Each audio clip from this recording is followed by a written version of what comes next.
We gotta talk about Fear Street Prom Night. This just dropped on Netflix, and I think right now it's trending at number 2.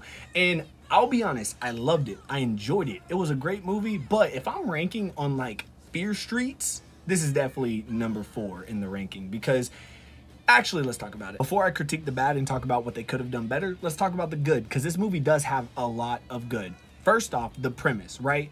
Prom night, but prom queen is taken very seriously at this school, and there's 6 girls running, but there's a mysterious killer that's knocking off the competition one by one and anybody that gets in their way. So the premise is solid. Then let's talk about the setting. The 80s, let's go. One of my favorite things about the other Fear Streets is the time periods that they were set in, and this is just such an amazing time period to be in. Like the 80s, the music rocks, the clothing rocks, and just the whole vibe about the whole thing I really, really love. I also love the design of the killer. It's very unique, you know, this red poncho and a scary mask, which I really rock with. I just wish there was some kind of correlation to prom night, like maybe a girl with a blank face but a bloody dress. That would be kind of cool. And we see a lot of solid kills, which is like the heartbeat of any good slasher movie. And the gore is pretty good. I still think the other Fear Streets did some of it better, but I think there are some solid effects. And I love our main character. I think she is an amazingly well-written character. And with her tragic past coming into play in the storyline, I really rock with that. But now let's talk about the things I don't like. I'm tired of the cliche Mean Girls. Listen, I know that Mean Girls exist. I know that bullies exist. I'm not saying that they don't,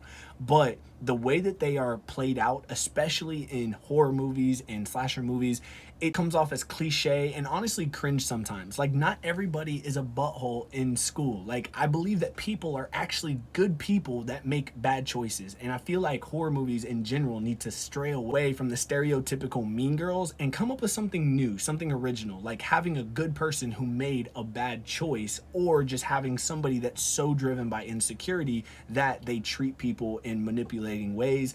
There's layers, but of course that would take away from the fun slasher feel of seeing these characters die and actually rooting for the characters to die, because that's what they want you to do in the end.